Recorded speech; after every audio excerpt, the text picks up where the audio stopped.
Martial Debrief, chaque lundi. Non, c'est moi qui commence en fait ce soir. 5 minutes, 3 livres. 5 minutes, 3 livres, que oui, du bon. Que du bon, évidemment.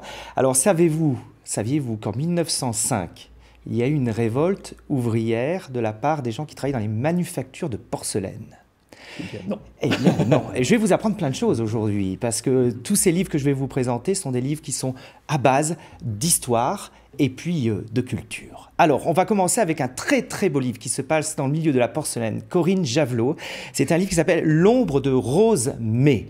Alors, on est au milieu du 19e siècle, un petit peu avant cette révolte, et puis Rose May est enlevée de la maison familiale où les parents sont partis, le frère est avec la sœur, et il ne va pas se remettre d'ailleurs de cet enlèvement, il va rechercher sa sœur toute sa vie.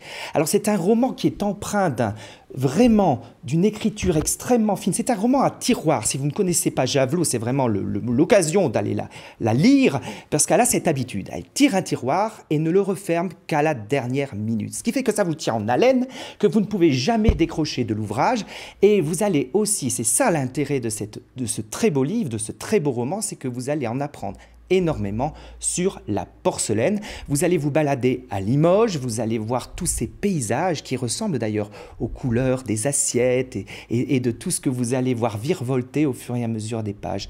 Corinne Javelot a réussi un exercice étonnant, celui de vous faire traverser le milieu de la porcelaine du début, de cette milieu du 19e siècle, mais en même temps de vous emmener avec des personnages très fins et dans ce roman à tiroir qu'elle ne referme qu'au tout dernier moment. C'est noté, on se garde ça de côté. On fait un grand voyage, on passe de Limoges à Hollywood. Oui, exactement, et avec Geneviève Senger. Alors Geneviève Senger n'est plus à présenter en Alsace, hein. C'est une femme qui a écrit énormément de romans. Et là également, on apprend énormément de choses. D'ailleurs, saviez-vous, on la refait, attention, que la première grande actrice muette, du film muet, était une Alsacienne. Vous allez me dire, eh bien non. Eh bien, vous allez apprendre tout cela dans le livre de Geneviève Senger, L'or de Salomé. Salomé est une personne absolument étonnante, passionnante. Elle a une envie d'apprendre et elle est surtout complètement persuadée que le 7e art l'attend de l'autre côté de l'Atlantique. Alors elle décide de faire la traversée. Elle va rencontrer Mo qui est un homme qui a du flair sur le bateau et qui va l'emmener vraiment sur la route du succès.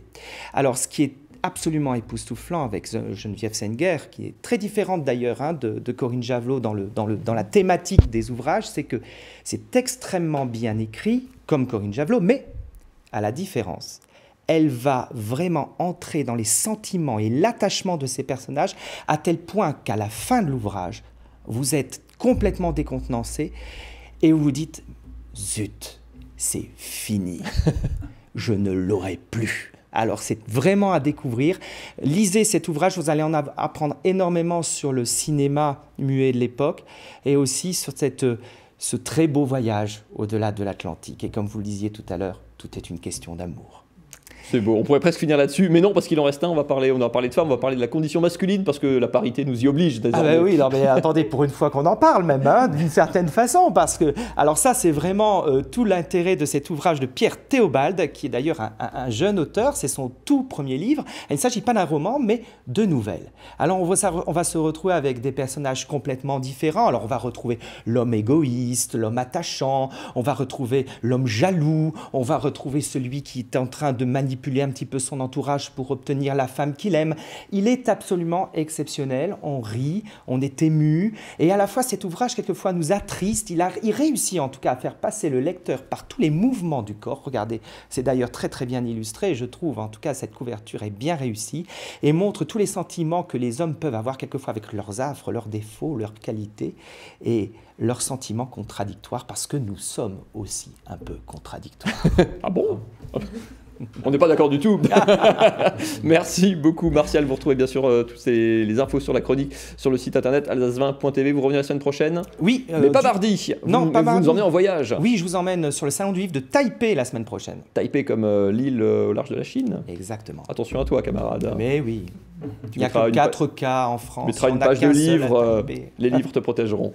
Oui, les livres protègent toujours, même de la mort, parce que derrière chaque mot, il y a de toute façon la finalité d'aller au-delà du tombeau.